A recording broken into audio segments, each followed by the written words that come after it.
people don't understand how much sugar they are consuming. One of the very important questions people ask me that why I'm getting the craving. Why don't we stop ourselves and question that abhi to khana khaya tha? We just had the food. Why are we getting the craving? I think human species are the only ones who, consume milk in their adulthood. Paneer has high amount of carbohydrates, more than the proteins. So again, paneer, because it is made up of milk. Can this happen that someone is really lean and can have fat accumulation on their organs? Just imagine if somebody tie you with a rope. How will you feel? The same feeling that our organs get when they are completely tied up with the layer of fats around them. If there's no protein, you should crave for protein. Why do I crave for carb again after taking carb? To break the ice, apart from the fats and the animal proteins, there is not a single meal which is lagging in carbohydrates. That's the reason diabetes is one of the most epidemic disease. We always have a conception, okay, diabetic person has a blood sugar variations, but not us. But that's not the case. When we talk about the keto diet and intermittent fasting, people blindly get into it without understanding what it is. Welcome to Speak of Unspoken, guys. We have a very special guest today, Neha Kapoor. She's a chief dietitian at SugarFit. The insights we have gained with this podcast has been mind-blowing. She has actually broken a lot of myths about food and diet today. Most of us don't even have an idea what's exactly on our plates. You probably wouldn't step into a hospital if you just do a few things right. So join us on this podcast. I'm definitely sure this will help you. Hello, Ms. Neha. Welcome to our show. I'm finally happy that we are having you today. Same here, Sanjana. I think I feel blessed to be a part of this show today. The very first thing I thought when I was planning to interview you was what dietitians really eat. Do they even snack? What does your plate look like? Sanjana, I'm like too much of like my ghar ka khana, homemade food. Okay. That's what I prefer most. But it's just that I don't deprive, but I don't overeat. And it's just a mindful eating that I think helps you in living a more healthy and more fulfilling life. So I eat proper protein-rich breakfast, and after that, like my lunch, dinner. And if you talk about the snacks, basically, I don't snack much. My last meal ends at 6:30. After that, I don't eat anything. So before that, if I snack, so it's like mid-morning meal, which is seeds, nuts, and I take one fruit every day. And that's what my, entire food looks like. Now, I just suggest that, one, if they are like trying to eat healthy, they want to, try to balance their plate, they should look at the macronutrients. So the balance comes automatically once you balance your macronutrients in a plate pretty well. So when we talk about macronutrients, it's carbohydrate, proteins, and the fats. To break the ice, actually, whatever the vegetarians eat, either it's pulses or the vegetables or even the grains, it's all comprised of the carbohydrates. Everything has carbohydrates in it. Pulses were always associated with proteins, right? People are not actually much aware about it.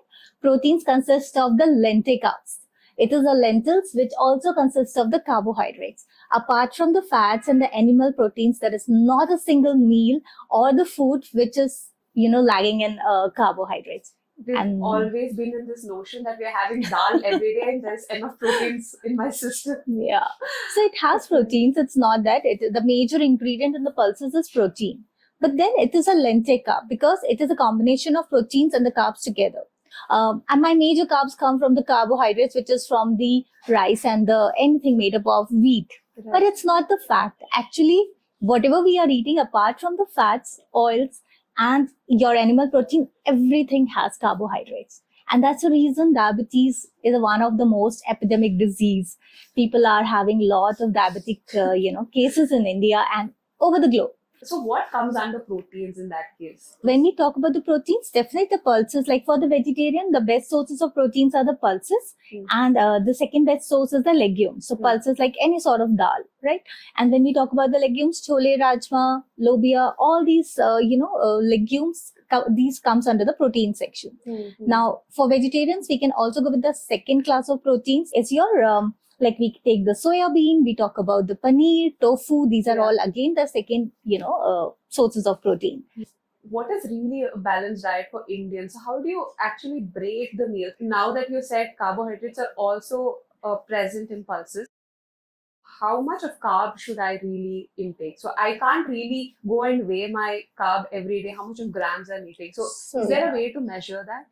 Yeah, definitely. Instead of measuring it, I just suggest you to go with the one very simple technique. Hmm. So you go with the plate method. When Hmm. you go with the plate method, automatically you balance your plate. Okay. Half of the plate, fill it with the vegetables and the salad.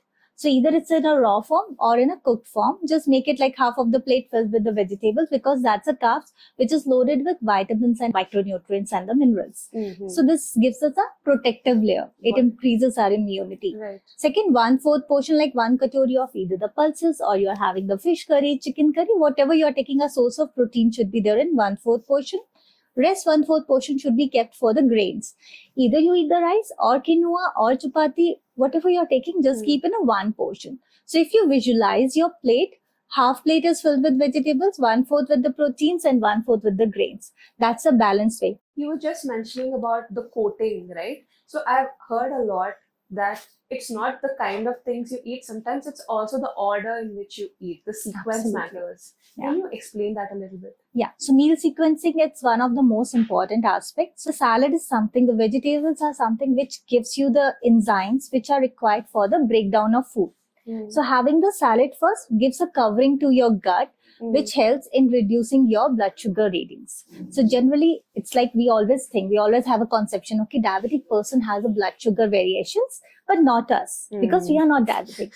But that's not the case. That's a huge myth. I even felt that for a long time. Yeah, so you get diabetes because there are a lot of glucose variations for over 10 years of the period, and after that you turn up into being a diabetic person.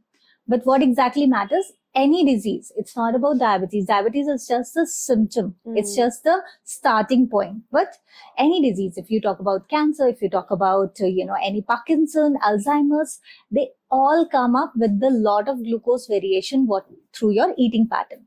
So number one is like always have the meal with the salad, because it helps in releasing enzymes which break down your food and helps in absorption. Also, it gives a coating to your gut. The more the coating you give to your gut, the better will be the glucose release. It will slow down. The glucose release will not be immediate. So if you delay the gastric emptying and the glucose release, automatically your spikes will come down. And that will take care of everything, your skin, your hair, whatever you talk about. So this is one of the key factor that one should take care and understand in the beginning. 100%. So now we're going towards the milk consumption. So I think human species are the only ones who, consume milk in their adulthood, Yeah. right? And India being the highest milk consumer in the world, I think probably from the times of Krishna, we've been seeing that happening, and it's a vital part of our diet. Yeah. So do you suggest actually consumption of milk or milk products, or it's a no-no for you? So, milk is not bad. It's just that nowadays cows, to produce the milk, they have been fed with they have been injected the growth hormone injections, due to which they produce milk throughout the year. Yes. But these growth hormones, which is like IGF, which actually, get passed on to the humans also. Indians are very much, it's I think weakest point of the Indians, that they want milk. Not from the, from the childhood till the adulthood. It's a sort of habit. It's an addiction, which they have. Yes. But the problem is that milk is one of the most difficult food to digest by our system, because of its IGF factor, because of the growth hormone which is present in it. It increases the inflammation.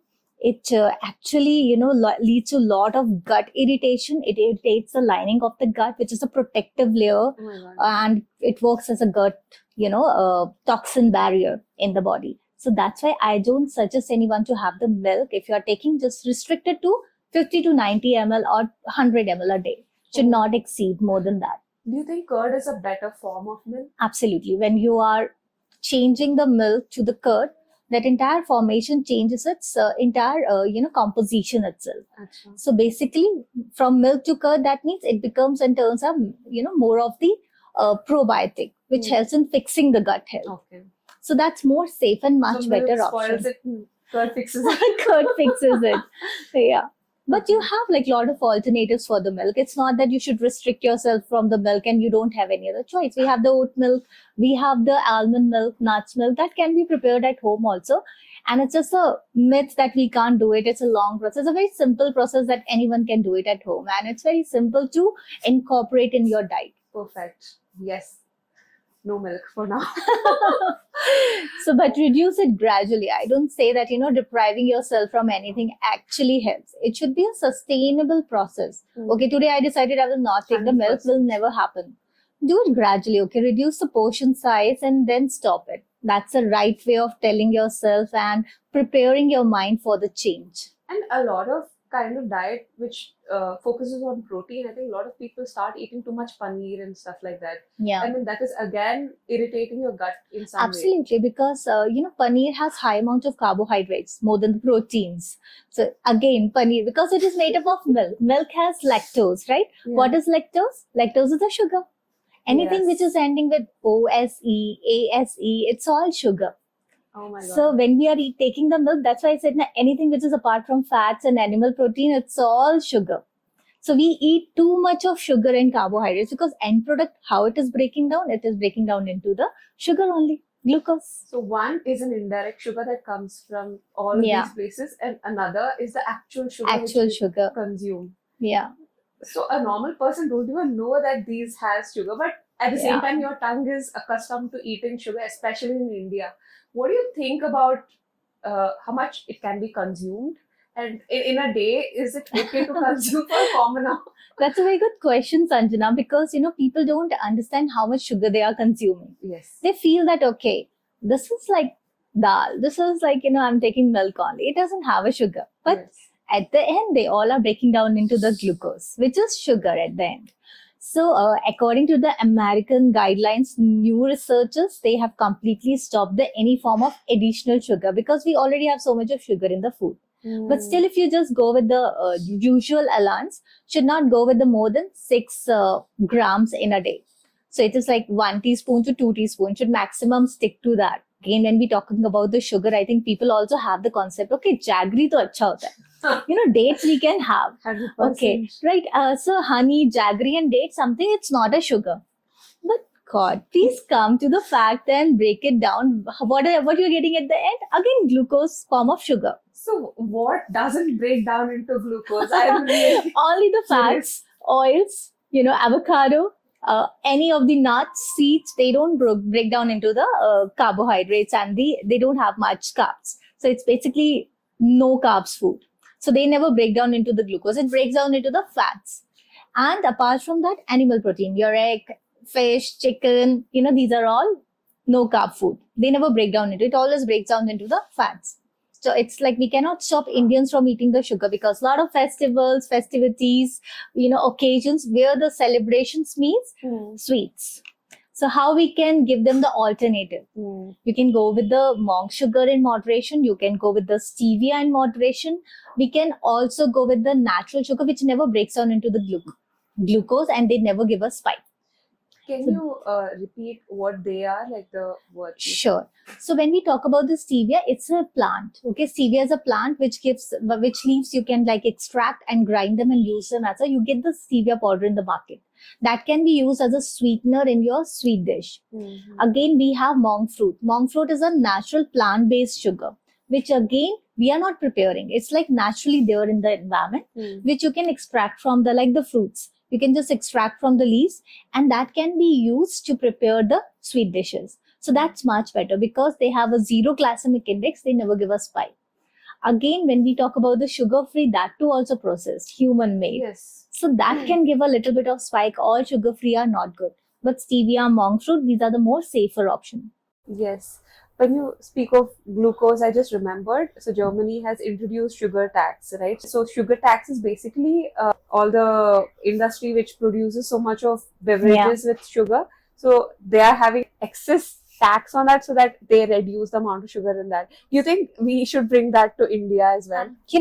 We should 100% put tax on the sugar because this is one of the drug which is very harmful more than the nicotine or any other, we talk about. So when we take the drugs, we feel that, okay, we are doing something wrong. But sugar is more addictive. It Oh. leaches away the water from your cells. It makes your cells die more speedily. So if we put the tax on the sugar, one of the best way to control it. One of the important questions of the day, the keto diet and the intermittent fasting. Yeah, trending nowadays. Yes. Yeah. So before we get into keto versus intermittent fasting, can you break down a little bit of what they are and Yeah. how the diet goes into each of them?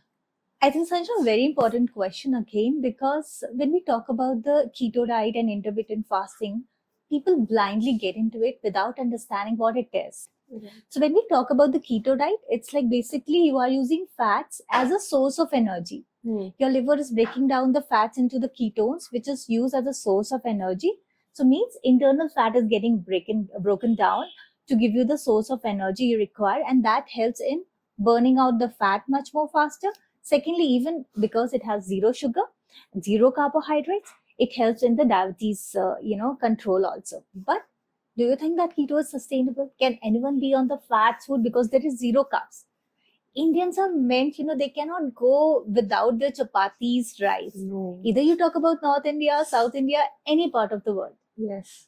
they need the carbohydrates. Now, in that scenario, thinking about keto for a sustainability, I don't think it's sustainable. And it's very expensive also, because if you feel like having chapati, you have to go with the almond flour chapati, you have to go with the coconut flour chapati, difficult to prepare, then again, my very God. expensive to buy. So everyone cannot afford it. So keto is good for certain medical conditions, but it is not sustainable at long run. Do you think if someone wants to kind of cut down about 10 to 15 kg, does keto and then get to their normal diet, does that work? Works, like, it's not like, I don't say that if you have to just reduce 5-10 kgs and you are going on keto, first try to go naturally, because that's more sustainable. It gives you more sustainable results. You don't need to worry, because once you come out of the keto diet, it will increase your weight and then gradually start bringing you down towards the, but someone who is 150 kgs, 120 kgs, for them, I think it's better to put them on the keto, because that helps in the speedy weight reduction. So if someone who's 150 kg, for example, eats fats again, don't you think? Because it's used fat as a source of energy.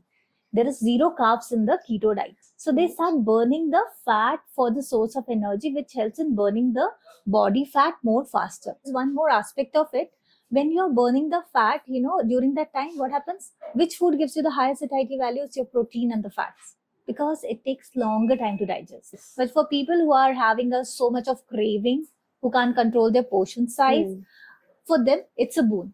Why we get the craving? It's one of the very important question. Sanjana, with people ask me that why I'm Yes. getting the craving, why I feel so crave towards the sugar. Even after having my food, I feel more crave to have some, small piece of chicky or the sweet something. The reason being very simple. Your diet lacks protein. If there is no protein in the diet, you will 100% get the craving to eat sweets after that, because carbohydrates make you crave more. It's so weird that you would want to, if there's no protein, you should crave for protein. Why don't I crave for carb again after taking carb? Yeah, because after the carbohydrates, it's sort of like it does not digest well in the system, and that is the why when your blood sugar levels goes up, you get more craving. Okay. Especially when it is coming down. Like if you're not diabetic, your blood sugar levels will increase and shot up to like 160, 170. And the moment it's coming down, it's like sitting on a giant wheel. The moment it comes down, you get the craving, you get the goosebumps, you feel like, okay, I need something to give myself the comfort. Right. So that comfort comes from the carbohydrate food. That's why we call carbs the comfort food.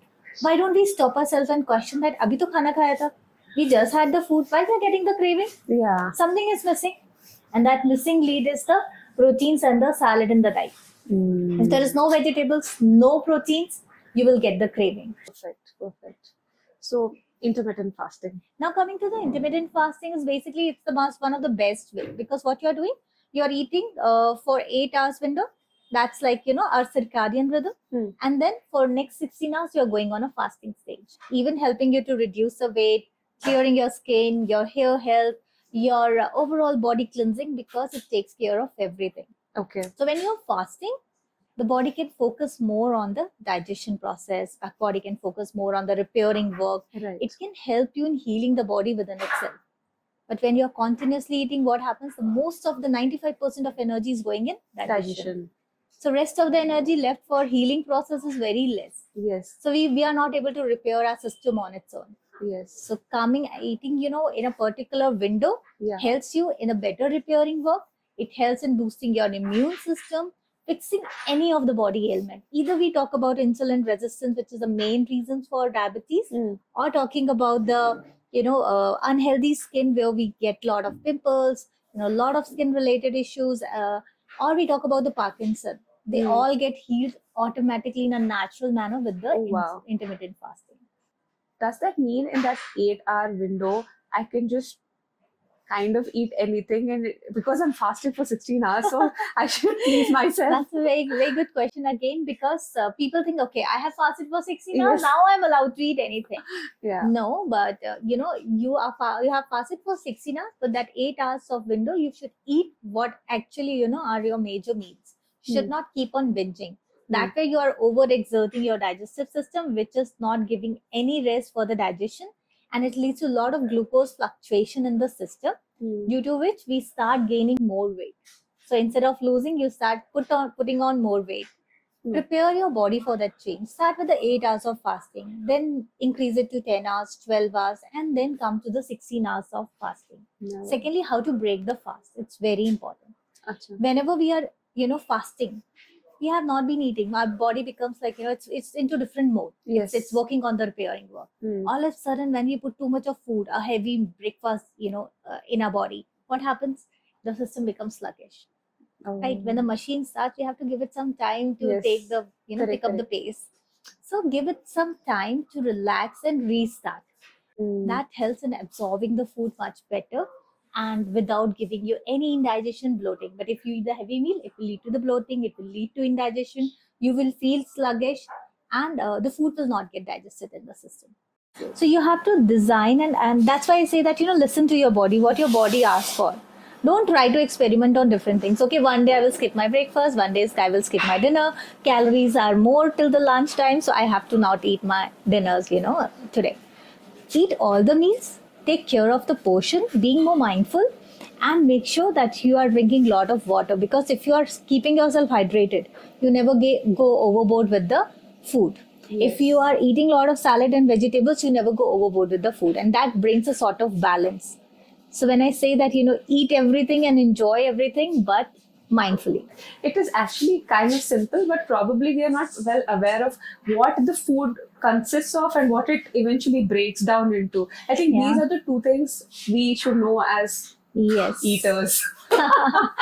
So yes, we should be aware of it, and that's why I said that be very, very clear that everything as a vegetarian you eat, apart from fats, oils, and your animal protein, your eggs, fish, everything is carbohydrate. So take carbohydrates in moderation. Remember the plate method. Fill half of your plate with the vegetables and the salads, 1/4 with the proteins and 1/4 with the grains. That's a balanced way. So this often happens to me and people around me, that we often feel we have lost weight.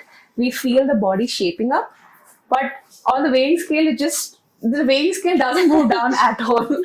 So what Absolutely. is actually happening? Because I don't really understand if I'm losing fat or not. So can you explain? Absolutely. So there are different ways to measure the fat.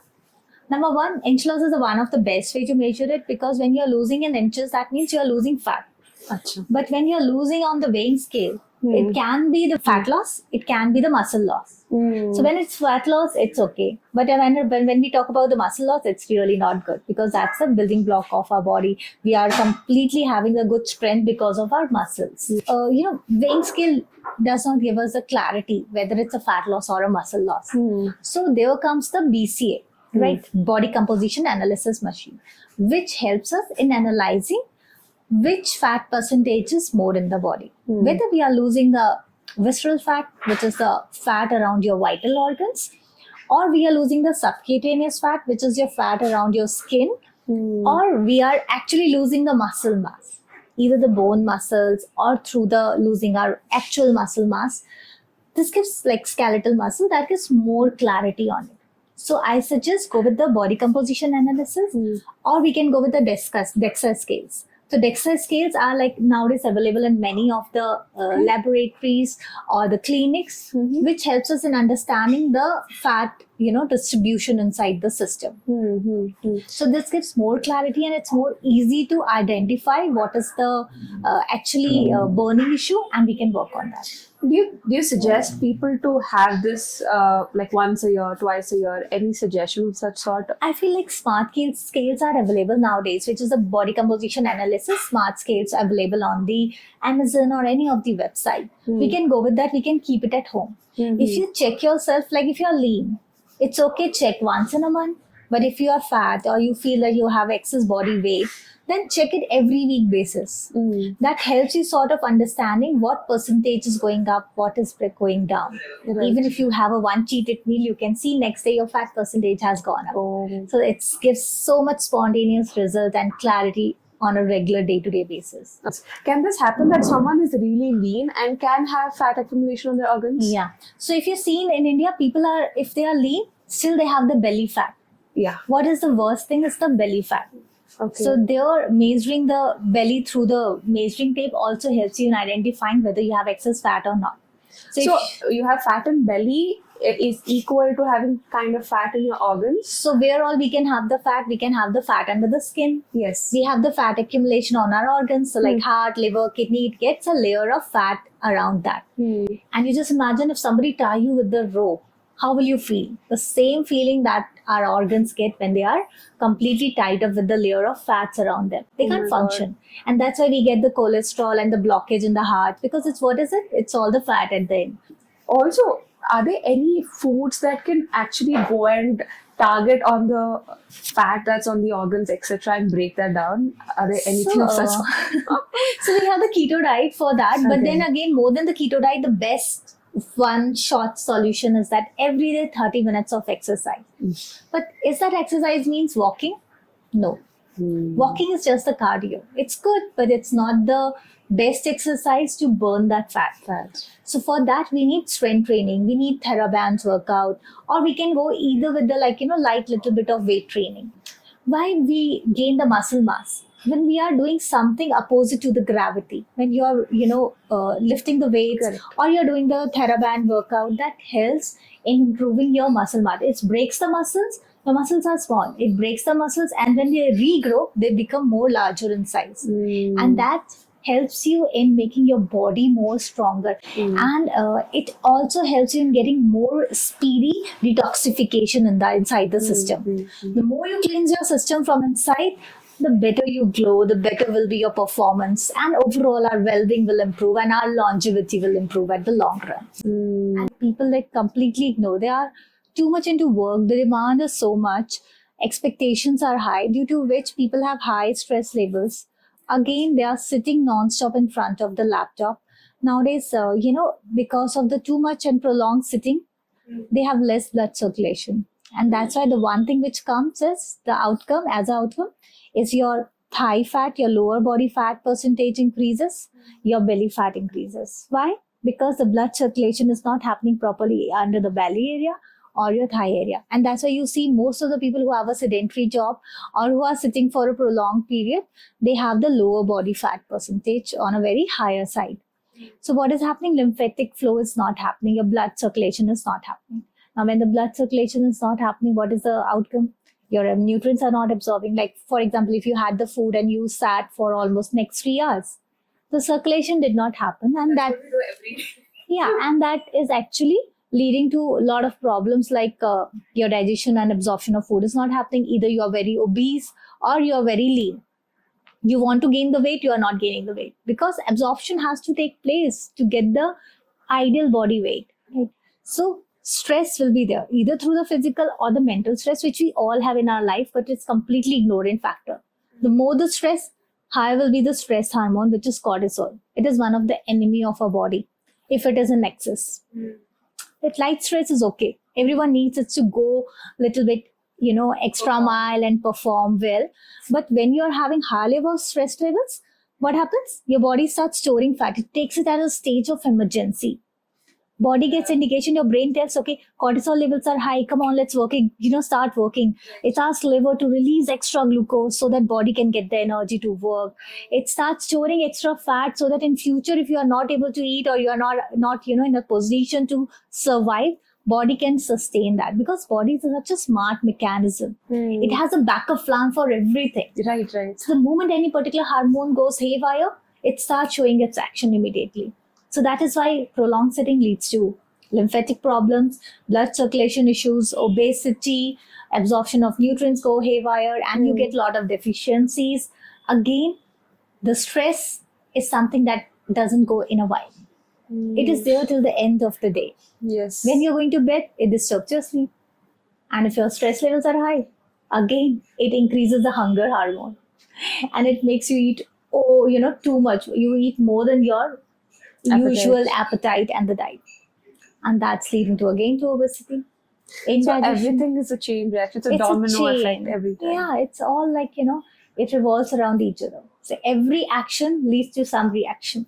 So we have to understand what is triggering, what is the root cause, and we should work on that. Now, when people come to me, they often ask that, Sanjana, when we are sitting, we can't go out because we have meetings back to back. But we can do a very simple things, like we can stretch, we can do soleus push-up. Soleus push-up is very simple. Just when you are sitting, just keep raising your heels.